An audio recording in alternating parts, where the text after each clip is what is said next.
impressive. And so for SAGIA to achieve this, they have many, if you like, tactical plans. The strategy is to do this, and then tactically they created the 6 different cities, or they created 4 so far of the 6 planned economic cities in different parts of Saudi Arabia. And more interestingly, they have decided to concentrate on 3 basic areas of investments. Energy, naturally, Saudi Arabia is a major source of energy, of oil and gas in the world, and so energy is an important part, or an important sector that will be addressed in achieving 10 by 10 strategy. Number 2 is the transportation. There are the location of Saudi Arabia offers major advantages. It is said, and I have to admit I don't know how accurate this is, that the number of flights over Saudi Arabia is the number 2 highest ranking in the world. Remember the location between Asia, Europe, and Africa. Right. So transportation is a major part of SAGIA's strategy to develop the 10 by 10 strategy. As AbdelAziz spoke earlier about plans to improve the railroad services in Saudi Arabia, increase. We are talking about toll highways now. We are talking about aviation sector developing. The third area that is a part of SAGIA's strategy to achieve the 10 by 10 objective is the knowledge-based industry. And the latest visit by Bill Gates to Saudi Arabia, chairman of Microsoft, is one way to achieve a competitive advantage for Saudi Arabia in the knowledge-based industries. And we will find that the different parts of the different economic cities will respond to these 3 sectors. It's very interesting to see SAGIA proceed in that direction, a restructured direction of studying, strategizing, and implement these activities. I am delighted at what they're doing, and I hope it will continue, and I can see good signs of success. This is all good and well, and it sounds really interesting and great. However, we tend to kind of forget the lighter side, and which is quite important. Investors need places to visit when they come here. They need places where they can, they need to go to places where they can enjoy their time and meet the Saudis. They need to be able to travel freely within the kingdom. They need to make sure that when they apply for a visa, they can get it in 24 hours or even less. All this red tape that's involved in visas, and I know you said things are improving, but still, investors are a bit skeptical about this situation. So, and I think we have to do a lot of work to convince them, or to remove this negative image. Last year there was an interesting report was published. It was the World Economic Forum issued the Arab Competitive Report, and it studied conditions in 12 Arab countries and ranked them in terms of some of the issues you mentioned, and in general their attractiveness for business, their competitiveness in general. And the 3 countries ranked in the first 3 positions: United Arab Emirates, Qatar, and Bahrain. And I think would be very useful, and I know it's in the minds of many Saudis, but I think it would be very useful for SAGIA and Saudi authorities in general to study how the United Arab Emirates, and Dubai in particular, have been able to overcome all the shortages that Saudi Arabia has, plus some. Because 40 years ago, the United Arab Emirates was at a point of development that was much lower than Saudi Arabia. Dubai in particular does not have much oil, never had much oil. And yet it's one of the most vibrant, dynamic economies in the region, and as I said, it was among the most competitive in the region. How did it tackle all the difficulties that faced the UAE and still face the UAE and the other countries. And I think in terms of infrastructure, right away they expanded their airports. They're expanding as we speak now. Several international airports, and I think it's a some wonderful people, airport. some people, I love exactly, Dubai Airport. Exactly. I love shopping there. Yes, it's very easy to get to Dubai from any place in the world. There are tens of flights every week. Compare that to Riyadh, for example. Land is available. Electricity is okay. It's not fantastic, the electricity, but it's okay. It's adequate, more adequate than we have here. Communication system is excellent, it's top notch. And the availability of capital, Dubai has 47 banks, small and big.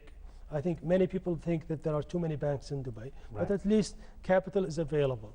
I think it's criticized sometimes for not having enough restrictions, but I think it was done on purpose. First, you make the capital available, and then you put conditions on it. And I think the United States has been putting, has been raising concerns about the laissez-faire environment of Dubai regarding financing.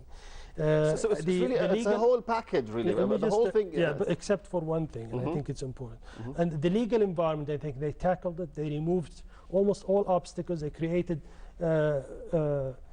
free zones for media, for industry, internet, for healthcare, yes, for everything. And now there is also a financial market that's also a free zone.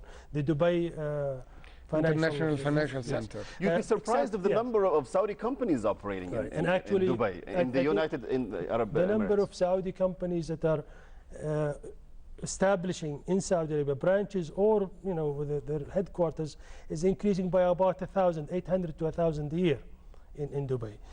There is only one area where I think we do not have to copy the Dubai experience, which is how they dealt with labor, with skilled labor. I think they opted for importing labor, and to the point where more than 90% of the labor force is foreign.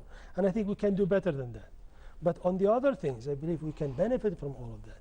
Red tape, we have to remove red tape. We have to, if it's not important, if it's not absolutely necessary, do away with it. I think that's the cheapest one, that's the easiest one to do. There is no cost involved. And probably you will save some money by eliminating some jobs that are totally unnecessary in many government agencies. I'm not sure if the other guests agree with you. I definitely agree on the issue of bureaucracy, red tape and bureaucracy in Saudi Arabia needs to be seriously addressed. There are way too many demands on the business community and the business individual and the companies. The process, again, there has been an improvement, but in my opinion, not enough. I was in one discussion, roundtable discussion on impediments to investments, when I said, why do I have to get a license? What is the concept behind me getting a license? We have to revisit the whole idea. Instead of me needing to obtain a license, we should reverse this so that it's the responsibility of the concerned government department to give me the license. And this as a way of attracting you to invest. Exactly. I can come in, I can start my business, I can hire people, I can start adding to the GDP, and then it's up to the government department to come and give me my license, because the idea is not the license. The idea is to create economic growth and create jobs, bring in technology and know-how. But there has to be a bit of some control, though, to controlling the whole process. This is the whole problem, is the thinking that there need to be control. Okay. Why? I mean, it's not me, really. I know. It's just, I mean, some people or officials believe that there needs to be a bit of, some kind of control to make sure that things don't get out of hand. I don't know. What can this happen? Why can't this happen after?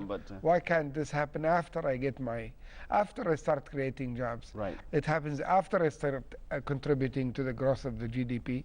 Why can't it happen after I start adding to the economy? Why does it have to be before? And I can't start doing all of this until I get the license. License is not the target. The target, the hire, recruiting people and produce for the economy. Right. And then the license. It's a bit of a tricky thing. Absolutely. I don't know about Frank. Your say on this issue. We actually have a situation in Western Australia where I am, where our state government is actively trying to reduce the bureaucratic red tape that businesses have to go through for new projects, for new investments, for the bringing in of skilled workers from overseas, and our government is actively trying to pursue migrants with skills to come to Australia. But red tape, bureaucracy and delays to investment are still considered to be a significant issue by many of the people wanting to establish new enterprises and projects in Australia, despite the fact I think we're fairly free compared to many places in the world. How long does it take, somebody to come and obtain a license for investment? It takes longer than the industries feel is appropriate. It will depend on whether it's a new greenfield project, what the environmental issues are, so it can be a different amount of time. The very, very large energy projects may take years to come to fruition, whereas smaller businesses can be established fairly quickly. The real issues we face are things like shortages of skills workers. Your comments about visas, we actively advertise throughout the world. We take skills expositions to countries where we think we can attract labour from, yet we still put delays in the place of people wanting to come and work Australia, and it may take them many months to get visas to come. Are there any joint programs between Saudi Arabia and Australia? I'm not sure if you have the background about this, but if you happen to know, any joint programs for Saudi students or exchange students and Australian students to benefit from programs or educational projects here in Saudi or back in Australia? I believe there are programs targeting this part of the world, including Saudi Arabia, and that there are opportunities available for people to come and study at our universities. I can't give you the details on them, but I do understand that those opportunities exist. But does the private sector contribute to this in Australia in order to train young people to be able to work in, for example, in the energy sector? Yes, they do.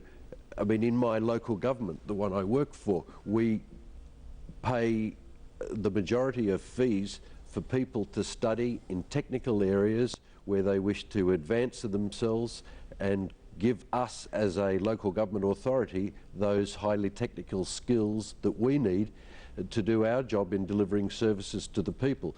Many businesses and companies fund higher education in order to develop their workforce, to give them the opportunities and ensure that they stay with the businesses. Great.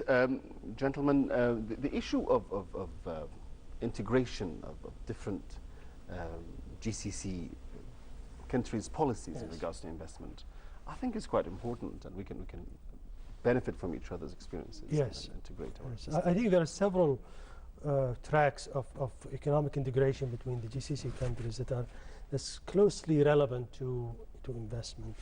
And the first is the customs union. The customs union was established 3 years ago, and it has led to an increase in trade by so far 21% annually, which is quite remarkable. However, we still have a whole slew of issues that prevent the completely free circulation of goods between member states. And it's true they're on their way out, but they are there. And I think if you remove those completely, or at least get rid of most of them, you would make it easier for investors to think in terms of this large economic area instead of just one country. I think if you think of Saudi Arabia comprises about 50 to 55% of the market. Yes. But if you think of the GCC as a whole, then you're thinking about $550 billion market. Can I stop you here because we're running out of time? It's been a very interesting discussion, actually. I'd like to thank my guests, Engineer Usama Kurdi, a member of the Shura Council, and Dr. AbdelAziz AlUwaisheg from the GCC Council, and also Mr. Frank Edward, who's on a visit in the Kingdom of Saudi Arabia and who's actually from Australia. Thank you, gentlemen. Ladies and gentlemen, that's the end of our program. Thank you and good night.